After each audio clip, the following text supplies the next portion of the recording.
Welcome in, ladies and gentlemen. We are live from the Oskaloosa HyVee, and this is again another awesome show of the HyVee Homestretch. Emery Songer with you, and I'm going to be joined by several area coaches, including Oskaloosa softball coach Jay Harms, Oskaloosa baseball coach Clint Gingrich, and Eddyville-Blacksburg Fremont softball coach Tony Fenton. And we'll talk state softball and postseason baseball. But first, the man of the hour, as always, here, Cleet, your store director here at your Oskaloosa HyVee. How's it going, Cleet? Awesome, Emery. How you doing tonight? I'm doing great, as usual, when I come into your hometown Oskaloosa HyVee. And as usual on a Thursday, you have a fantastic dinner that is available for people to come in until 7 o'clock. What's the dinner tonight? Well, it's dine in, carry out. We're trying something new tonight, so it's a delicious smoked turkey breast with baked beans, coleslaw, and cornbread for only $5. $5. I think everybody and their mother could afford the fantastic dinner. We've seen a lot of people come in here today already. We have an hour still left to do that as well. But if people can't come before 7 o'clock, the deals are still happening here all July long in HyVee. What is happening this month here? So we've got our incredible month-long budget stretching deals is what we're calling them this month. So we have 8 packs of Gatorade for only $2.99, HyVee butter only $1.99, fresh strawberries 99 cents a pound, 15 packs of Keystone Light just $5.99. Certified groundless chuck, it's 85% lean for only $1.99 a pound, and 4-ounce boneless pork chops for just 69 cents each. So those are incredible deals that are going on the entire month of May. And so, you know, we don't want to have just month-long deals. So right now we've got a 3-day sale that started today, goes tomorrow, and ends on Saturday. But we've got some great deals in it. We have HyVee bacon for just $2.98. We have split chicken breast for 88 cents a pound. HyVee vegetables, 3 cans for $1, and HyVee milk for every gallon you buy, you get a 5-cent fuel saver. So it's a great chance to, on top of the month-long deals, to come in and stock up on some more. On top of that, values. I came in here yesterday to buy laundry detergent and got 10 cents of fuel saver on buying laundry detergent here. That's unbelievable stuff that you have going on here at HyVee. Next week, because of the state softball tournament, we won't have a HyVee Homestretch show. It's going to be the one week of the summer that we won't have a show here, but that doesn't mean a fantastic dinner is not going to be on the menu, and you've given me a little insight on what that is. This is going to be awesome. What's up on the menu next week? It's incredible. So one of my favorite, it's almost like not even a hobby, but a pastime, is I like to kind of work with my suppliers and find some great deals. And we're going to have an awesome deal on a brisket dinner next week. So everybody knows brisket dinners when you go out to eat are really expensive. Next week we're going to have brisket, a jumbo baked potato, corn or green beans, and some Texas toast for only $6. I don't see how that's possible, Cleet. And if anybody doubts the taste, come in and try it yourself. Every meal that I've had here, whether it be the ribs, whether it be the strip steak that you guys have, the burgers and fries a couple weeks ago, I mean, there's nothing that you guys have served that hasn't been delicious. So come in, and of course, it makes it pretty tasty when you realize how little it's coming out of your wallet as well. So it's only a great deal if it's a good meal. This guy's got them all. Right? Cleet, you're the man. Thanks so much for joining us, and we'll see you in a couple weeks. All right. Have a good one, Emery.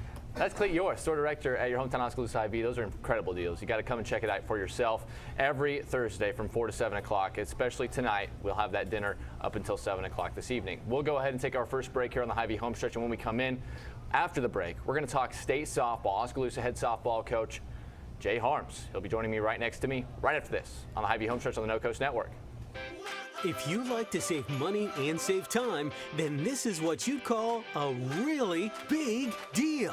HyVeeDeals.com is where you'll find hundreds of deals, all on one mobile-friendly website. HyVeeDeals.com makes saving money easy with digital coupons, weekly ads, fuel savers, and more. For one-stop savings, start here.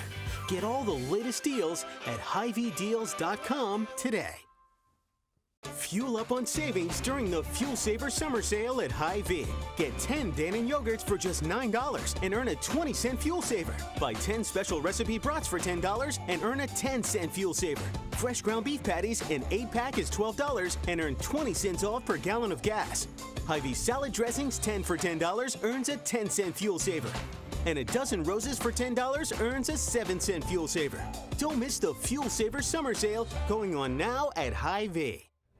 Back here on the HyVee Homestretch, live from your hometown Oskaloosa HyVee. My first of 3 fantastic guests tonight is a man who recently has won a state championship, and he's going to be looking for another one next week in Fort Dodge. It's Oskaloosa softball coach Jay Harms. Coach, thanks so much for joining us. Well, thanks for having us, Emery, and we're very excited about heading back to Fort Dodge. 3rd time in 4 years. My first summer of being a sports director at the No Coast Network, I had an opportunity to follow the best team in Oskaloosa history in terms of wins, and the first team ever to make it to state. I got a chance to see a great celebration. I was able to capture it on video, watch the celebration with a lot of girls that, a lot of them were young at the time, but they knew the struggles that Oskaloosa had in past years trying to get over that hump and make it to state.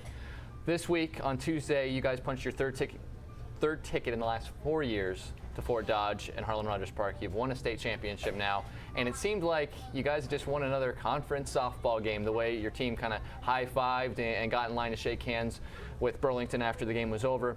And this was a nail-biter, but it never felt in doubt because of the way you girls have played at the end of the season. So take me through the evolution from the team being just thrilled to be at state 3 years ago to now business as usual, let's get back and defend our title. You thought it was never in doubt? I never thought it was in doubt, not for a minute. I'm glad you felt that way. No, you know, our kids are experienced. You know, it's not taking anything away from qualifying this year because that was our goal right from the very get-go, to go back-to-back. We knew it was going to be a tough haul because we were a marked team, you know, coming off and being the defending state champs. Everybody was gunning for you.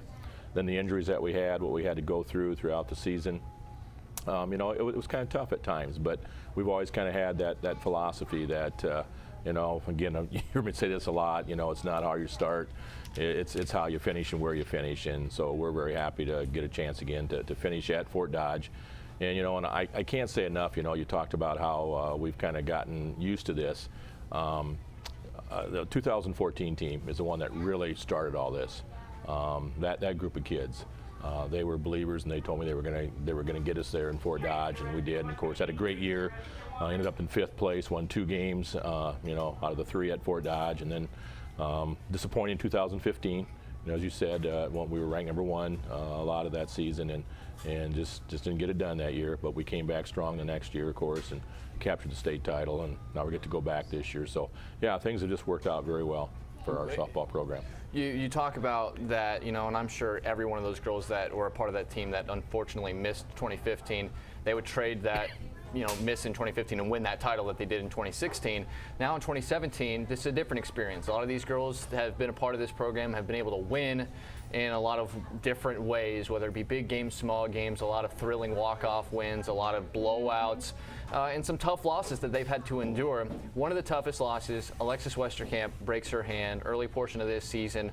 Only played a handful of games. This is an all-state catcher. This is a 5-year starter, you were thinking, at least. Sure. A pitcher that has handled your ace, maybe the best pitcher Oskaloosa has ever produced in Alexis Gruden. They've been battery mates since they were, you know, coming up through the middle school years. Now, she goes down. I'm sure the thought process is that really, really hurts, and that's not even mentioning Anna Jones being out for 3 weeks and needing to try to fill holes as some of the stop gaps like Abby Brondmeyer and a few more of the 8th graders and freshmen that we've seen dealing with minor injuries that have taken them out of the lineup. You needed to piece together lineups all season long, and here we are. You're 29-12, going back to state. You're the number 4 seed in the state tournament. Did you think, as this season was kind of going through those rough patches in the beginning, that this is where you would be and feeling as good as you do about your team right now? Well, I'm not sure if we knew where we were going to be. You know, we were hoping that we were just going to get better and better. And we just hoped that we'd get them healthy. And we knew we were probably going to lose some games because of injuries. And, you know, we probably did lose some games that we would have been a little bit stronger, you know, if we had Ann in there and we had Aubrey with a pulled quad and we had Devin with a kind of bad shoulder. And so we had to do some shuffling a little bit. And we're still trying to find positions. You know, we lost our shortstop. We lost our center fielder, you know, from last year's state championship team. And the shortstop and up the middle, and you know that, up the middle is very important. And we didn't know about the status of you know, Groot, you know, coming back and their concussion symptoms that she had and so forth. So, you know, she had to sit out quite a while over the winter months and not throw. And early in the year, she wasn't as sharp as she is right now. But maybe again, you know, in the long run, that might have helped us, that she rested a lot. And now she's getting stronger and stronger. And we know it all starts in the circle. And she's a big part of the team, but man, we've had a lot of other pieces of the puzzle fall into place this year, as you mentioned, with Chuck being hurt in the 5th game of the season, her 5th game of the season, and all of a sudden we got to throw a Megan Mormon, great little catcher, freshman, but had never caught Groot before, and now she's got to go out there and handle a tough pitcher whose ball really jumps. and she's just stepped in and done a tremendous job, as our other young kids that we've had step in. Taylor Wills was a pinch runner, last year in the state championship game, never got to play in the field, never batted, won state championship game, and now tied for our top batting average, with Ava Vandiwall, and things of that have kind of worked out. So yeah, we're very fortunate the way it's worked out, and right now we feel really good about our lineup. You talk about it. Let's talk about the youth movement. There were moments this year when Welch was going through her injuries that she was kind of struggling through. Obviously, Westerkamp was out. You look at the infield. Groot was starting in the circle, and we'll talk about her in a second. At third base, you started Taylor Wills, freshman, first-year starter. At shortstop, Maddie Haynes was playing, first-year starter. Of course, she's just an 8th grader. You had another 8th grader in Kaylee Johnson, who was a mid-season call-up to the varsity roster, who hit 2 home runs in her first 2 varsity at-bats. She was starting at second base. At first base, you had a freshman, Ava Vanderwall. This is her second full season as a starter. And then Megan Mormon behind the plate. So you had 2 8th graders up the middle, freshman on both corners, and a freshman behind the plate. And that's on top of 2 experienced juniors in the outfield, and then an inexperienced outfielder and a sophomore, Ashley Kinley, who was just getting moved all over the place as you needed her. That lineup is from the defending state champions, and with portions of that lineup getting mixed in and out, you've won 29 games so far this year. What does that say about the versatility of these young players and the experience they've gotten, even as pinch runners, even just playing in the middle school programs, as they know they're going to come up to the varsity level and you're going to try to utilize them any way you can? Well, that shows the character of these kids that we have and the mentality of them. We've always talked, and one of the philosophies I have is not worry about conference. That's not our main focus, the conference. If we win it, great. But our main focus is to get to state tournament. And we've kind of changed that philosophy, about 5-6 years ago, because we used to always push for the conference, it seemed like. And since then, I think our kids have gone out and just played and not worried about, the conference. Let it take care of itself.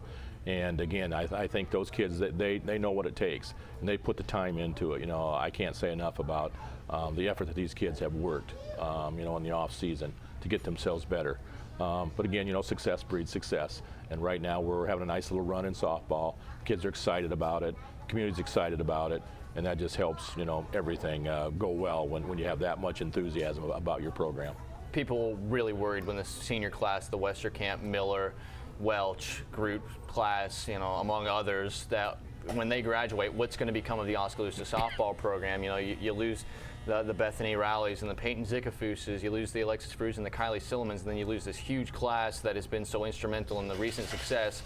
How important confidence-wise, not only for you, but for the supporters of the softball program to see on the field at the varsity level, not at the JV level, not at the freshman level, all of these 8th graders and freshmen, and even the sophomore Kindley, showing that the cupboard absolutely is not bare after this huge class graduates, especially considering you've played without a lot of them for chunks of the season. Right, and again, we kind of go back, like in 2014, you had freshmen, Westerkamp, Miller, and Groot playing at state tournament. And then this year, we got a Mormon, and you got Wills there, and you got an 8th grader, Haynes, playing.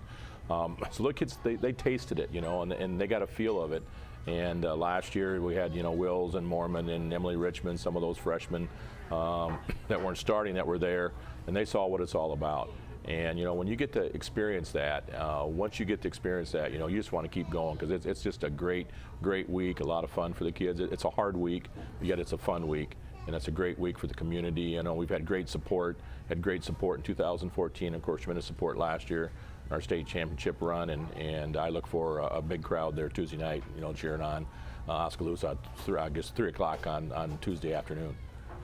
The engine that drives any good softball or baseball team, especially when you get down to the nitty-gritty of postseason play, is the mound work or the circle work in softball. And you've been blessed with one of the greatest to do it over a career in the state of Iowa, and Alexis Groot, well on her way to being a 5-time All-Stater. And you talk about the question marks this girl has had coming into this season. A couple of starts that were just not good, and she'll be the first to say that. Dallas Center Grimes being one of them, that you're just kind of like, well, that's going to hurt the numbers. Well, if you look at the numbers, she's having one of her best seasons yet, even with a couple of starts that did not look good on the stat sheet. Lately, she seems to be even throwing, she struck out the first 8 she saw against a very good Burlington team. She threw a 2-hit complete game shutout against an Indianola team who's, one of the consistent powerhouses in Class 5A. Is this the best that you've seen her right now, or do you think there's still room that she can get even more dominant? Because during the postseason last year, we thought she had peaked. Now, against the offenses she's mowing down, it seems as though she still has reached yet another level. Well, she's throwing very well right now. Her ball's starting to really move. She's getting a lot more movement on her ball. The night at Indianola was just phenomenal. I mean, like you said, they're big-time hitters. I think in their first round of their tournament game, 5A, they hit 3 home runs against Des Moines East. Against her, they got 2 hits and a lot of strikeouts. So yeah, she's just been special. Very special, and I don't think people realize here in Oskaloosa, what kind of pitcher that she has really been for 5 years, and then especially to what she went through at the end last year and the way she's come back and battled. That's probably what I remember the most about this year. She had some tough times, but she's really battled through it, and right now we feel that she's throwing the ball really, really well, and we know. Like we said again, that's a huge part of the game in softball. Starts in that circle because they start everything with that first pitch, and we feel with her out there and her on that we can compete with anybody in this Class 4A. Yeah, we're going to see. We talk about a couple of starts she got, I say blown up. 1.65 the earned run average in 187 innings. She's 22-7 on the year. Opponents hitting just 153 average against her. 255 strikeouts, just 57 walks in those 187 innings. And those 57 walks, I would bet half of them come in maybe 3 of her starts. So that's the kind of numbers we're talking about. Haley Hacker has also had a very solid season as her number 2, as the heir apparent to that ace position. But as it stands right now, you're going to have a different challenge. This is a Mount Pleasant team you're facing in the first round up there at Fort Dodge that remembers last year what exactly happened on your diamond down the hill next to the high school. Their season came to an end at the hands of your team. This is a lot of names you recognize. Take me through your thoughts, seeing this draw, knowing this team, because you've had an eye on them from the beginning of the season and said, that's a really good club. I don't want to see them in the regional. Yeah, our southeast region was so tough, with Fairfield and Mount Pleasant and Burlington and Oskaloosa, and we just kind of wondered what's going to happen when regional time came around, how they're going to split us. And they did split Fairfield, Mount Pleasant, and us. That's one thing that the girls' union is very good at. They're trying to get their best, they think their best teams there to Fort Dodge. Mount Pleasant, they've got some seniors that have played quite a few games for them. And like you said, last year they didn't like the way it ended. I think they thought they were going to compete better with us over here in the regional finals. Grew through a phenomenal game again. We hit the ball off Lichty, which we'll probably see again, Tuesday. But they have some hitters. That's their strength. Their strength is hitting. Johnson's a phenomenal athlete, phenomenal hitter. Got to be careful of her. She's got a lot of hits, a lot of RBIs. It's ridiculous what her numbers are. She's a hitter, and they got some speed. They run some bases. They'll slap, they'll bunt. So we got to be on our toes. But again, if we feel if Groot's throwing the ball like she can, and if we keep hitting the ball like we have been, in the 2 regional games that we played, we can definitely play with them. But I'm sure that they want some revenge, and they're probably going to take a different approach to Groot than what they took last year, because it didn't work last year against them. Bailey Johnson, by the way, one of the few seniors that they're throwing, along with Lichty, the pitcher you're likely to see. Johnson's offensive numbers this year: 529 average, a 636 on base percentage, 12 home runs, 17 doubles, 59 runs driven in, 31 walks, just 10 strikeouts, and they have 3 girls that have stolen over 20 bases that'll get on before her. This is ridiculous video game numbers, and it's been a while since they've seen Groot. They have seen Groot before. Your approach going into this game, telling your girls, especially the ones that are familiar with Lichty and this Mount Pleasant team. Keep them off base. We don't want them to get on base, because they get on base, they can make things happen. So we've got to play really good defense. We can't be booting the ball, because they're going to put some balls in play on us, because they have some short game. So we've got to be able to handle that, and then hopefully not get up there in a situation where we can't pitch around Johnson. The bases are loaded, or they get runners, first and second, and that type of thing. What are you going to do? You're going to walk her to load the bases? As a coach, I'm going to have to make a decision. Do we want to pitch to her in that situation if we're up 3-1 or 2-1? So, we just don't want those situations to happen. But if they do, we'll deal with it. When it comes up. But the biggest thing is we just got to make some plays, and they put the ball in play, and hopefully our bats will continue hot, and we won't get in those situations where Johnson gets up there with a chance to maybe drive in 2 or 3 runs. Well, Coach, it's going to be fun to watch once again. It's going to be a hot week next week, much like it is seemingly every year we're up there. But, Coach, another phenomenal season, still in play for the all-time school record in wins to break the 2014 mark. Another chance to defend your state championship from last year. We will see you next week, Tuesday, against Mount Pleasant, the 4-5 matchup, Class 4A. Oskaloosa against Mount Pleasant. We'll have that on 99.5 FM and AM 740 KMZN. Coach Jay Harms, thanks so much for joining us. Well, thank you, Emery, and we're looking forward to seeing you up there in Fort Dodge. I can't wait. It's going to be a fun time. We'll be talking more softball later as we'll have the EBF softball coach, Tony Fitton, here. But first, we're going to talk high school baseball. The Oskaloosa Indians start their postseason trek next, or tomorrow night, I should say, as they will look to try to get to state next week. We'll talk to their head coach, Clint Gingrich, after the break, right here on the HyVee Homestretch on the No Coast Network. If you like to save money and save time, then this is what you'd call a really big deal. HyVeeDeals.com is where you'll find hundreds of deals, all on one mobile-friendly website. HyVeeDeals.com makes saving money easy with digital coupons, weekly ads, fuel savers, and more. For one-stop savings, start here. Get all the latest deals at HyVeeDeals.com today. Fuel up on savings during the Fuel Saver Summer Sale at HyVee. Get 10 Dannon yogurts for just $9 and earn a 20-cent fuel saver. Buy 10 special recipe brats for $10 and earn a 10-cent fuel saver. Fresh ground beef patties, an 8-pack is $12 and earn 20 cents off per gallon of gas. HyVee salad dressings, 10 for $10, earns a 10-cent fuel saver. And a dozen roses for $10 earns a 7-cent fuel saver. Don't miss the Fuel Saver Summer Sale going on now at HyVee. Welcome back to the HyVee Homestretch Live from your hometown Oskaloosa HyVee. You still have about 40 minutes or so to come get a fantastic dinner here. It's been a great night so far, and we have another fantastic guest for you lined up. It's the Oskaloosa baseball coach, Clint Gingrich. Coach, thanks so much for joining us. This season's been unbelievable for your team. You look at 25-13. You look at the success you had in conference, finishing second only to Class 4A Indianola, who I think we underestimated how good they were going to be coming into this conference. But overall, your team, the young guys, the veterans, they've all contributed to what has been another complete season. This, I believe, the most wins you've had in a season since you became the Oskaloosa head coach in 2014. Take me through, before we start postseason talk and getting set for Sheraton tomorrow night, what you take away from your ball club this season. Yeah, I mean, the guys, it's definitely a season with more ups and downs, that's for sure. You know, we had some stretches in there where we struggled a little bit to play good baseball, but we came through those, and I think that's baseball in general. You know, baseball is a hard sport to win night in and night out. In the regular season, you know, you gotta have a lot of pieces to have a lot of wins in a season. Starting pitching, relief pitching, you got to have guys that hit well consistently, or guys that don't go cold the same time of the year, and that's really tricky. But you know, overall, it felt like we were competitive every week, and there's a couple stretches in there, but we usually bounce back after those stretches, and it was good to see us bounce back in those times. You know, there's a couple nights there, like the Pella Christian night, where we lost 2 tough ones early on. When we got swept at DCG, that's another tough night for us, but we came back the next week and played good baseball after that.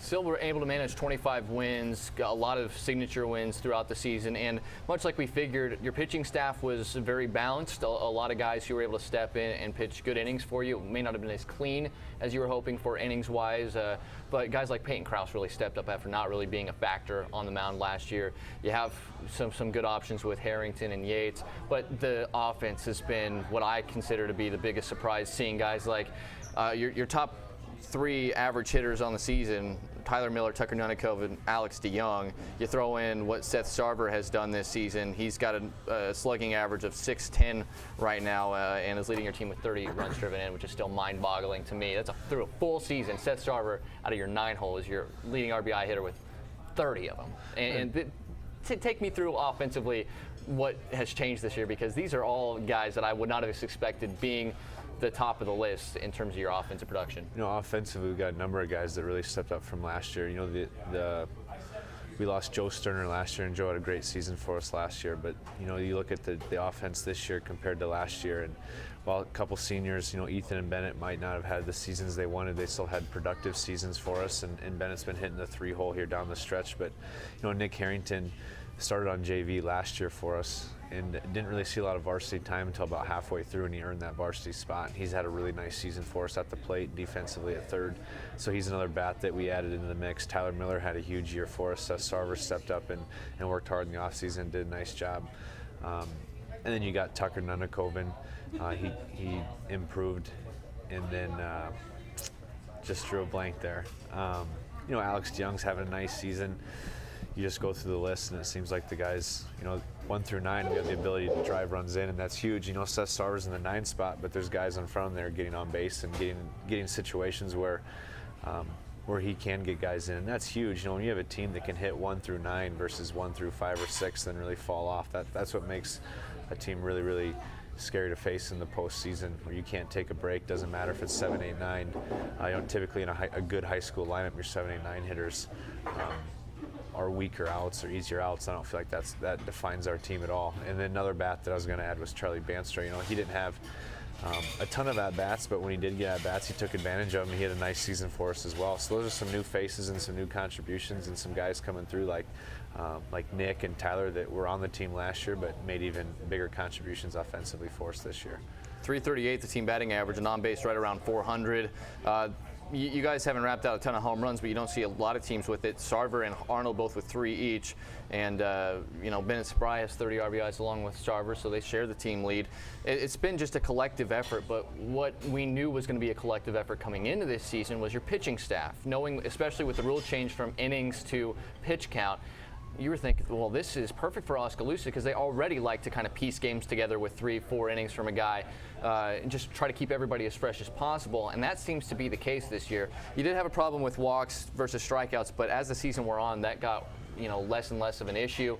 You have Yates, Harrington, and Krause, who are legitimate starting options with the way they've thrown, and they're all right around the same amount of usage. Seth Sarver, Charlie Banstra, Bennett Spry, all have shown great stuff in relief. Noah Van Belhuizen has also been a good reliever for you this year. Not sure of his availability in the playoffs, but you have 7 or 8 guys you could confidently stand to toe the rubber in a big game for you. This season, is this kind of the way you saw the staff kind of panning out, or is there some guys that really jumped up and caught your attention as the season wore on? I think we kind of expected it, and the guys, we started working in January, mid-January on that, and it was good to see the guys come in, and the spring work that they did with Senior Babe, the guys threw really well, and that was exciting to see. Seth Sarver, he did a great job for us, went 5-1, another great season for him on the mound, and we've even put him in big games. Down at Eddyville, we had to win that game to host districts and secure that spot, and he goes out, and I think we kept his pitch counter 65 so we could use him in conference there that week, but he did a great job and gave us a chance to win. So when you have a guy like that that's going to go out and throw strikes and compete, if you get up in a game in districts and need a guy to go out and eat innings for you, that's huge to help set your Nick and Peyton and Ryan up for later in district play. So that's exciting to see. You talked a little about Noah. Noah pitched an inning against Fairfield Tuesday night and had a great inning there. Went out and got his 3 outs and looked really solid. Threw the ball well, and he's been working hard through that little injury bug that he got. But I think he is available. And as far as starting pitching, Ryan, Peyton, and Nick, those are definitely 3 guys that we're going to rely on here in the postseason to get 3 wins. 3 wins is what you need to get to state, Principal Park. Let's take it we'll go backwards here. When you look at the sub-state as a whole, you've had that team in Pella that you've had to go to their field and play. This year, you get to dodge Pella because they're in your district, but you don't get to dodge the, idea of having to go to a potential opponent, and I would even say a very likely opponent if you were to win your district. Vinton Shellsburg ranked 3rd. You would have to make a long trip up to their field up there in Vinton. I'm sure it's not the funnest idea in the world to have to go play that team on their home field. So what were your thoughts when you saw that sub-state bracket come out, especially seeing how well they've been playing down the stretch? I think, like you said, you got to take one game at a time. That's for sure. We're going to approach that. Sheraton, we're going to start Ryan. We got to win that game. That's for sure. And in district play, you have a quick trigger. If a guy gets in trouble and it might be off a little bit, there's no reason to try to get through another inning. It's win or go home at this point. So that means Nick and Peyton are right there ready to go and take the ball if we need them to. And I'm not worried about Ryan not going out and having his best stuff. Ryan's a competitor. We've been giving him the ball all year in big game situations. He threw really well down the stretch for us. He threw well against Indianola, got a win there on the road. And I think that's a good sign that he gave us that win when we needed it at Indianola, especially. But at the same time, if you look at the whole picture, we're going to have to beat a good team to get there eventually. And I feel like our district's one of the toughest in the area, really, with Knoxville, Pella, Sheraton, and us. Sheraton, they're a good team. You look at their top 5 hitters, they got guys that can hit the ball. They got a couple good pitchers. They're going to be a tough team to beat. I'm confident that our guys will go in tomorrow night and get the job done, but at the same time, there's not a zero in our district. You look at the Vinton district, and there's some teams in there with considerably worse records than what we have. And Knoxville's another team. We faced them early on, and we were able to get 2 wins there, but I knew that coach to get those guys to play, and he did, and they're a fun team to watch, and they'll be a good team to face, and it'll be a good game no matter who they're playing. So he's had a lot of success around this area. Matt Miller, he knows what he's doing on the diamond. And you look at Pella, they're a good team. We went 2-1 against them, but at Pella we had them with 2 ball games that could have gone either way, and really when we beat them here, we were up 10-5, but let the door open. They came back in it. They had chances to tie it or go ahead even late in the innings. So really tough opponents in our district, but that's how it should be. You got to beat somebody to get there. So I think it'll be a lot of fun, and it'll be 3 good games here in Oskaloosa, 2 tomorrow night and 1 Monday night. That Knoxville Pella game is going to be must-see. If you like area baseball, those 2 schools, Marion County, they both played Oskaloosa tough this year. Oski going to go in as a favorite tomorrow. You look at the numbers for Sheraton. Like you said, it's not as though 12-18 is really indicative of how good this team can play, especially when people look at that South Central Conference.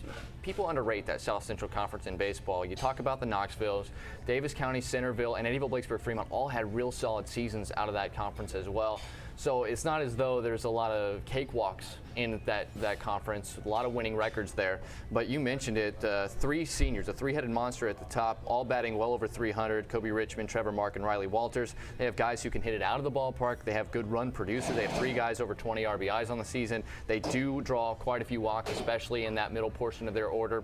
So what's going to be your approach to them, making sure not only that offensively you have a good approach against whoever they decide to throw with you, but with their offense in terms of, you say you're going to start Yates, is it just a matter of trying to still let your defense make plays behind you, or is there certain guys that you kind of want to tiptoe around if you got guys in scoring position? I think you always got to be aware of what's going on. If you have a base open late in the game with the guy that's driven a lot of runs, you got to be careful with that batter as opposed to a guy that hasn't had a great season. At the same time, you look at stats and records, and all becomes kind of a wash at this point.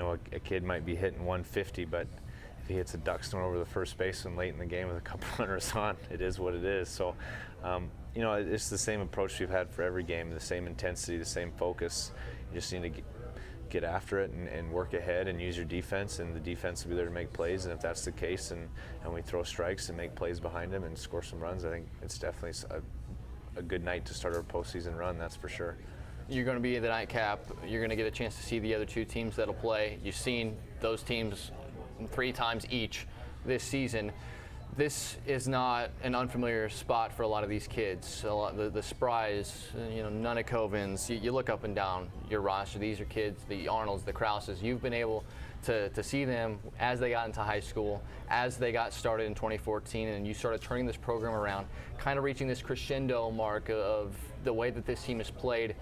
Really good core of senior leaders. What makes the 2017 Indians different from the teams that we've seen in the past as you try to make this trip to Principal Park? It seems like the guys have been in so many big game situations that it doesn't really rattle them. I don't think anyone in that dugout's nervous. That's for sure. We've got a kind of a cool, calm, collected demeanor about us. I think that's huge. There's not a game where if we do fall behind, the guys panic. We've won a crazy game at Woodward Granger going the last inning. I think we were down 9-4. Ended up coming back and win it in the bottom of the 7th with a Harrington walk-off hit. Stuff like that just kind of makes you shake your head sometimes. In the Pella game, we were down 1-0 going to the last inning. We scored 2 in the top of the inning, and Nick goes out and gets the last 3 outs in the bottom to win that game there on the road. So that's a good sign. At the same time, you definitely don't want to play too relaxed or you're playing from behind. So the fact that they believe that they can win no matter what the score is huge. You know, last year in the first game we were down, I think 3-0 to Grinnell.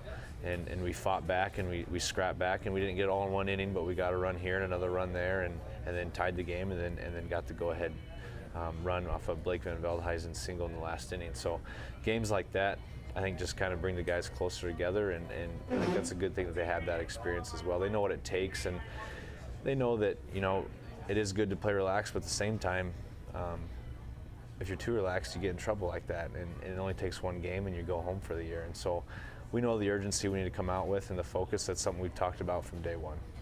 Looking at your team, this is the kind of time where you want those unsuspecting guys to step up and play a little bit better than their maybe win shares would indicate them. You've used 12 or 13 guys with regularity this season as regular players, whether on the mound or out in the field, base runners.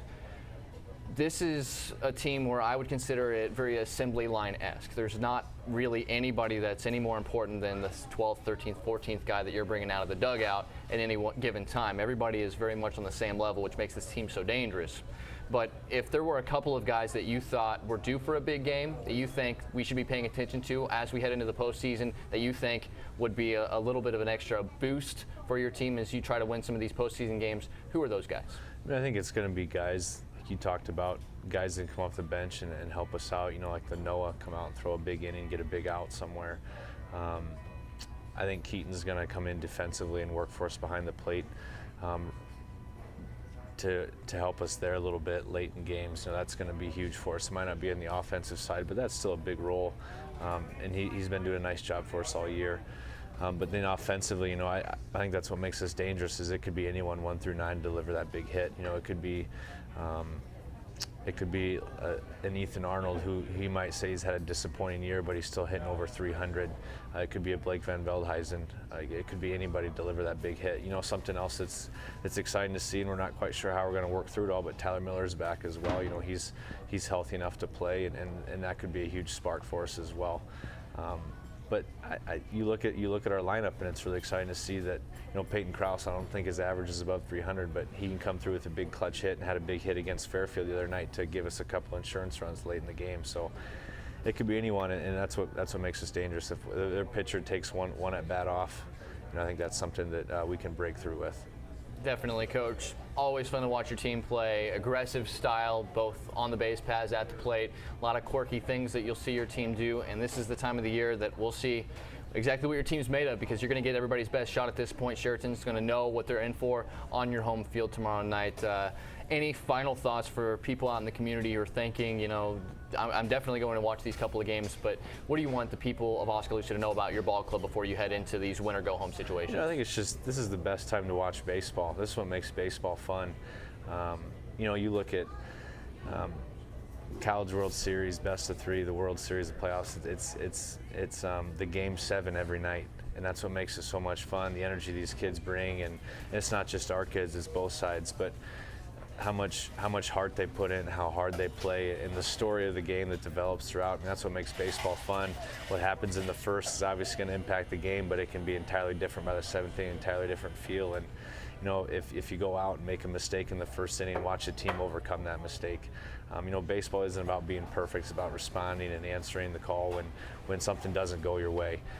And so it's just a lot of fun to watch guys play with heart and watch guys believe and compete for 7 innings on nights like this. Oskaloosa, they'll play Sheraton in the first round of district play, the district semifinals, Class 3A, District 12, around 7 o'clock tomorrow night. You can hear the game 99.5 FM, AM 740, KMZN, radio, KMZN.com. Oski coach Clint Gingrich, thanks so much for joining us. Good luck tomorrow night. Thanks for having me. Thanks for the support, Emery.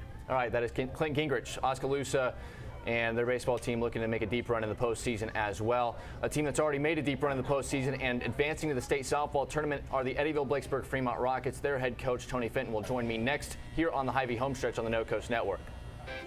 If you like to save money and save time, then this is what you'd call a really big deal.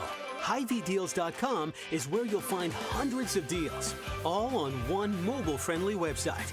HyVeeDeals.com makes saving money easy with digital coupons, weekly ads, fuel savers, and more.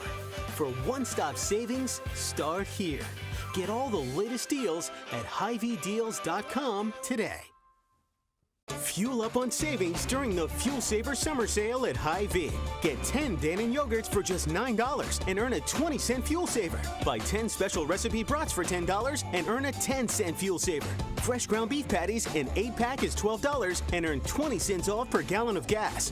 HyVee salad dressings, 10 for $10, earns a 10-cent fuel saver. And a dozen roses for $10 earns a 7-cent fuel saver. Don't miss the Fuel Saver Summer Sale going on now at HyVee. Welcome in. We are live back on the HyVee Homestretch. My final guest this evening is a state qualifying coach. First time since 2014. This team's going to state. It's the Eddyville-Blacksburg Fremont Rockets and head coach Tony Fenton joining us. Coach Fenton, thanks so much for stopping in, and congratulations on the big win earlier this week. Thanks. That was a great win, especially getting it on the road. You had to go on the road against a very tough Pella Christian team. I believe it was last week we talked about the bracket. You weren't necessarily happy with how the state handled that. I know if you look on the Pella Christian side, their head coach not really thrilled about how it happened, but they ended up getting host of the game. They were finally ranked in the top 5, which we agree they probably should have been all season long. But your girls, unfazed. You go up there, you get ahead early, able to get yourself a little bit of a cushion. Only you hold a very tough offense to just one run. You score 4 runs off of one of the best pitchers in one of the toughest conferences in the state.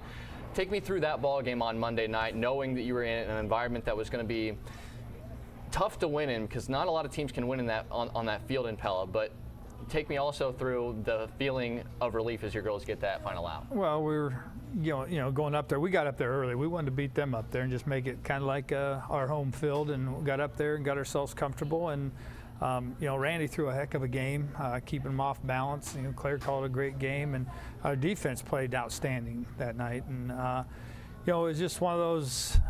We got that lead early. I mean, all the runs were scored with 2 outs. I don't know many people know that, but we had 2 outs on all 4 runs that we scored. So we got big hits, timely hits. And you have to do that in the big games, and we were fortunate enough that we were able to get the big hits. And the first inning we were in a little trouble there. Leadoff gets on, and then they bunted to second, and we walk their third batter. Van Manen, and we got runners on first and second with 1 out, and then we got a little pop up and stuff, and actually 2 then, and out of the inning, and that was huge. And then we come up and we got our bats going and get a runner on, and Claire comes up with a double there off the wall, and we go up 1-0, and you're able to relax a little bit. You get that lead, but one wasn't enough, I didn't think, but it would have been probably, but we give a run up there at the end. But that last out, we had lost our first baseman again, and we had to put someone in that hadn't played first, and the first one come from Randy to her, and she's about 2 or 3 feet from the base and struggling to find it, and finally got it. But so it was great, and we got that last out, and it's just a relief, because you didn't know. We had one situation there where we thought we got out of the inning. They called a foul ball, and we had to go back out.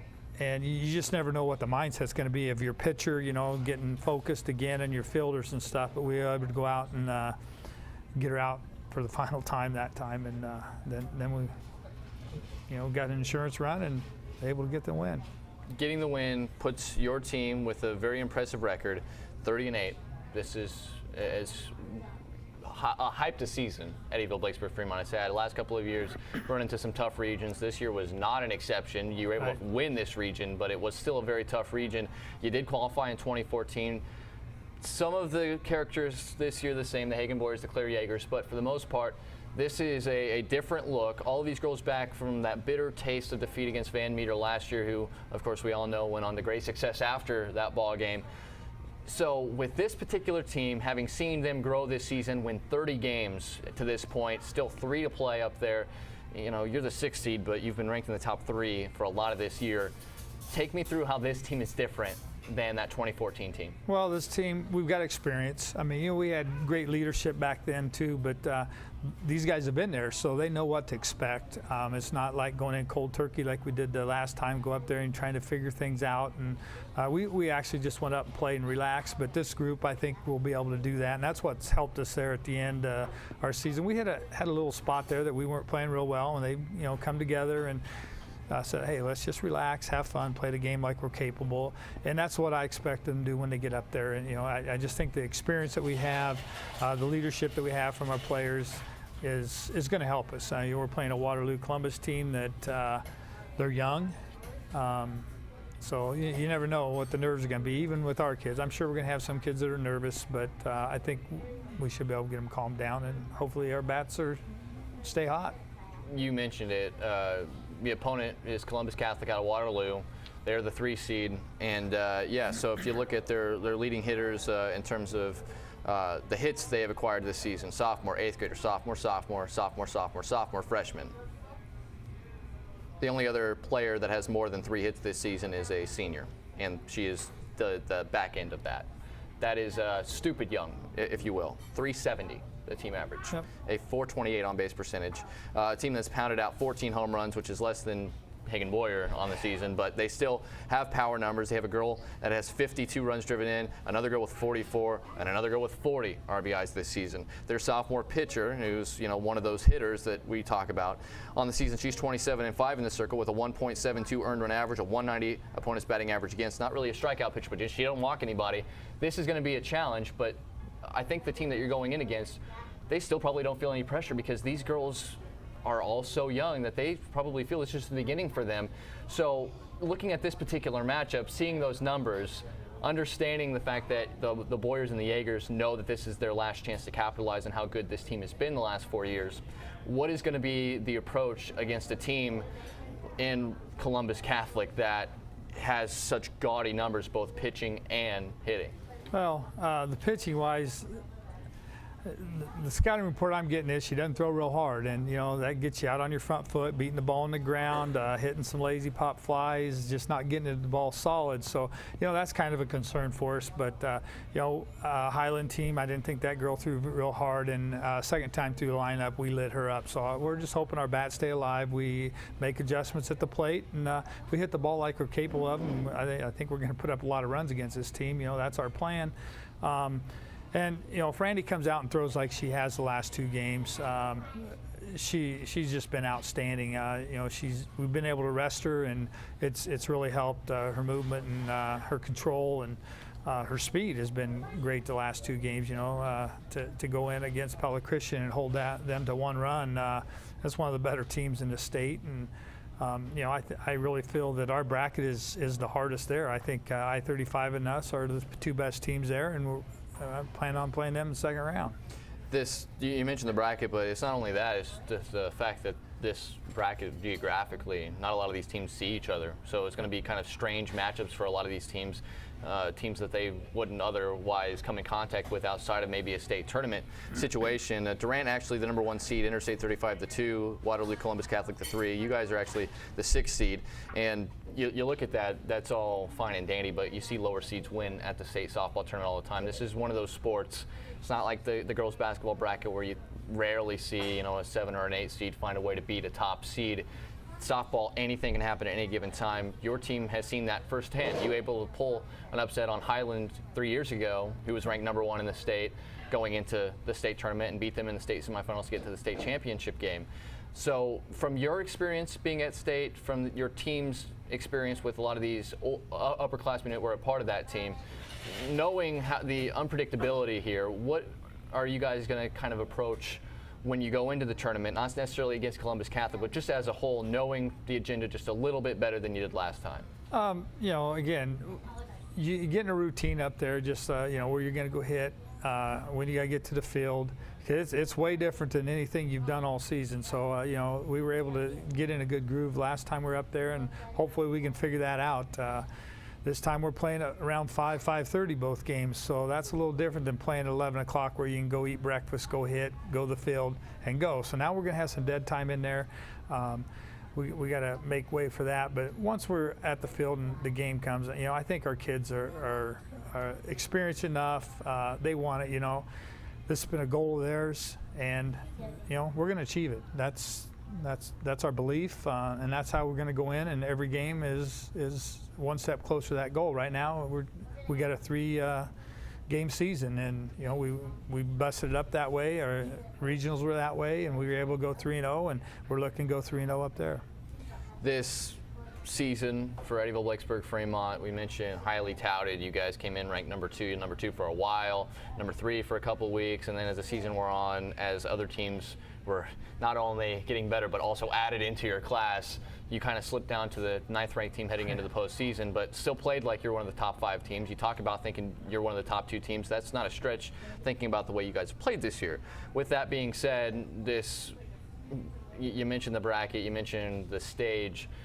You still have some players on your team that haven't got a chance to step on those fields up at Harlan Rogers Sports Complex. What are you doing from now until you guys get up there on Monday to try to get those players ready for that first time being under the big lights, especially knowing that they have to sit around and watch some games before you guys will have a chance to go on the field and actually play against a very good Waterloo Columbus Catholic team? We've talked a lot about it, but you can't mimic that anywhere you've played. I mean, even you played in that regional final, but it's nothing compared to you get up there and you see the crowd. I mean, and the roar. They talk about the roar, and if you had never been there, you don't know what that means. But if you've been there, you know what the roar is, and that's hard. You're never going to simulate that. So we've talked about it. Our older kids talk to the younger kids about it, but we're just trying to keep them relaxed, stay focused, play our game. Doesn't matter what happens on the field. Just something goes bad, you forget about that and you go next play. And there's really no way to mimic all that other than to be there. And we've talked about it. Our older kids have talked about it, so it's just a matter of go out there, have fun, block everything out, and just try to put yourself at home. Talking to Coach Gingrich, the Oskaloosa baseball coach, his team very similar to yours offensively. There's not really a huge gap between the first best player or your best player, one of your top 2 players, and your 10th and 11th best players. It's a matter of who's going to come through in a given time, and it could be anybody.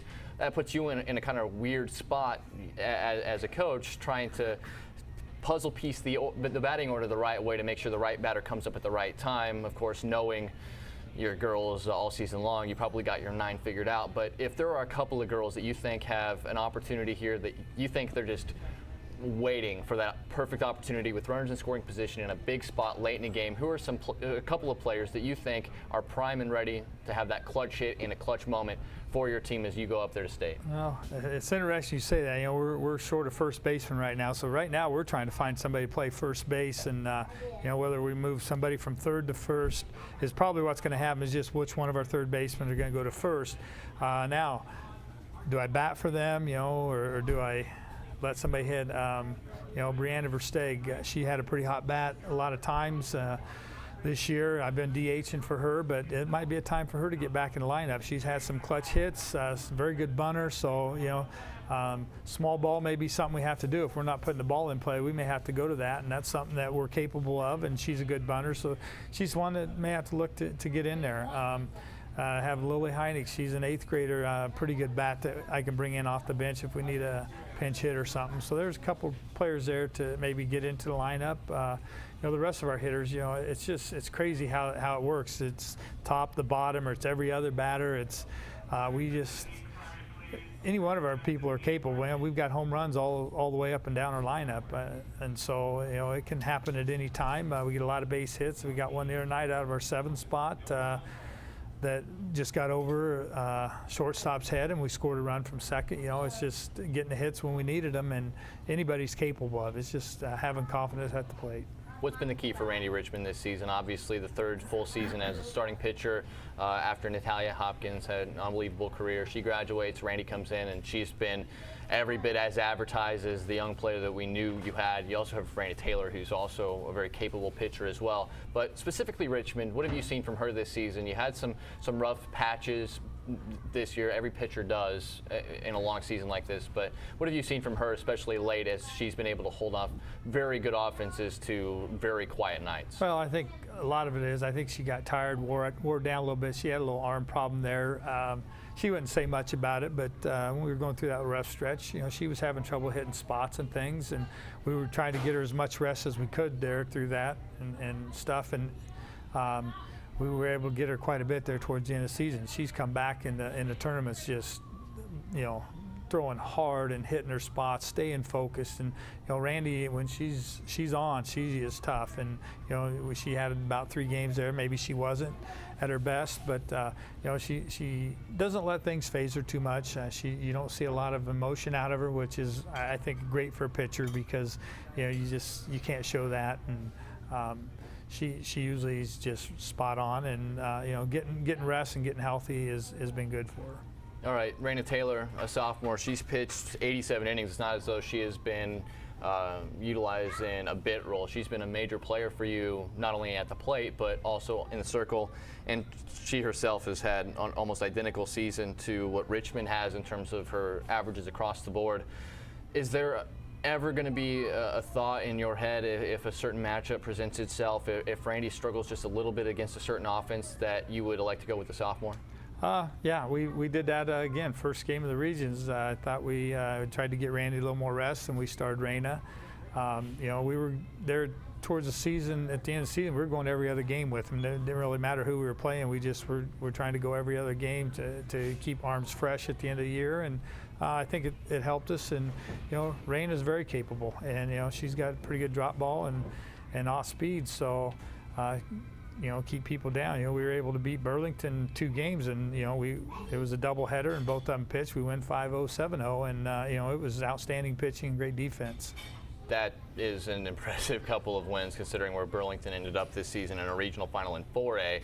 A very powerful offense, so that gives you a good opportunity to think about this trip this season, Coach. But in one sentence, for people who haven't seen EBF, that are going up to state, that are following any of our schools, specifically Oskaloosa, for instance, they have seen EBF the one time, and I know you'll be the first to say your team did not play very well in that particular ball game, but they're going to check out all these other areas. You've got a handful of them that we're covering up there. What do you want people who haven't seen your team to know about your ball club before you go up there in Fort Dodge and have a shot at winning a state championship? Well, our motto all year is state champs. That's what we say after every huddle, after practice and everything, and that's their goal. That's what we're going after. You want to see us a team that likes to run the bases and be aggressive? That's us. We like to have fun.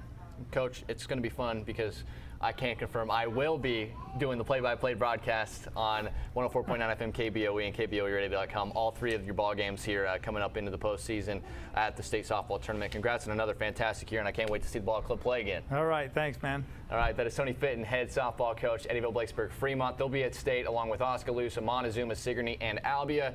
We'll talk about that in just a little bit. We'll take our final break, come back and wrap it up, let you know what's coming up here on the No Coast Network. If you like to save money and save time, then this is what you'd call a really big deal. HyVeeDeals.com is where you'll find hundreds of deals, all on one mobile-friendly website. HyVeeDeals.com makes saving money easy with digital coupons, weekly ads, fuel savers, and more. For one-stop savings, start here. Get all the latest deals at HyVeeDeals.com today. Fuel up on savings during the Fuel Saver Summer Sale at HyVee. Get 10 Dannon yogurts for just $9 and earn a 20-cent fuel saver. Buy 10 special recipe brats for $10 and earn a 10-cent fuel saver. Fresh ground beef patties, an 8-pack is $12 and earn 20 cents off per gallon of gas. HyVee salad dressings, 10 for $10, earns a 10-cent fuel saver. And a dozen roses for $10 earns a 7-cent fuel saver. Don't miss the Fuel Saver Summer Sale going on now at HyVee. Back one final time here live on the HyVee Homestretch. We appreciate you for joining us. I'd like to thank all 3 of my guests tonight. Tony Fitton, EBF softball coach. Jay Harms, Oskaloosa softball coach. They'll both be at the state tournament next week. And head coach Clinton Gingrich of the Oskaloosa baseball team. They start their postseason bracket tomorrow night on KMZN as they are going to be taking on Sheraton. Again, 99.5 FM and AM 740, KMZN, RadioKMZN.com, and the KMZN mobile app. Oskaloosa baseball in their semifinals of district play against Sheraton tomorrow night. We expect that game to start around 6:45 to 7 o'clock, and you can hear the action live on KMZN. Next week is the big one, the state softball tournament. We are going to be covering in some way, shape, or form Montezuma with live play-by-play, Eddyville, Blacksburg, Fremont, live play-by-play, Sigourney with live play-by-play, Oskaloosa with live play-by-play, and we'll also be doing some reporting from the Albia Lady D's bracket as well. So all 5 of those teams are going to have some coverage on our airwaves. All of the games can be heard. We're starting them on 104.9 FM KBOE. Oskaloosa also will be heard on KMZN, but be sure to check that out all week long next week. On Monday is when all the action starts. Montezuma at around 11 o'clock will get started. Sigourney later on in the afternoon around 3 o'clock. That'll be followed by Eddyville, Blakesburg, Fremont in their first round game around 5:30 or so. Of course, it is a tournament format, so other games can push those games long. They may start late. You'll have to bear with us on that. Then on Tuesday, it'll be Albia playing in the early afternoon, and Oskaloosa will play around 5:30 or at 3 o'clock rather. They're going to be playing against Mount Pleasant. So all of those games can be heard on KBOE, Oskaloosa on KMZN as well, and we'll let you know if there are any changes to that as the games go on each and every day at the state softball tournament. That'll do it for our show. For our director, Miranda Keeler, and for Titus Letzring back in the No Coast Network studios, I'm Emery Songer signing out for another edition of the HyVee Homestretch, and you watched it right here on the No Coast Network.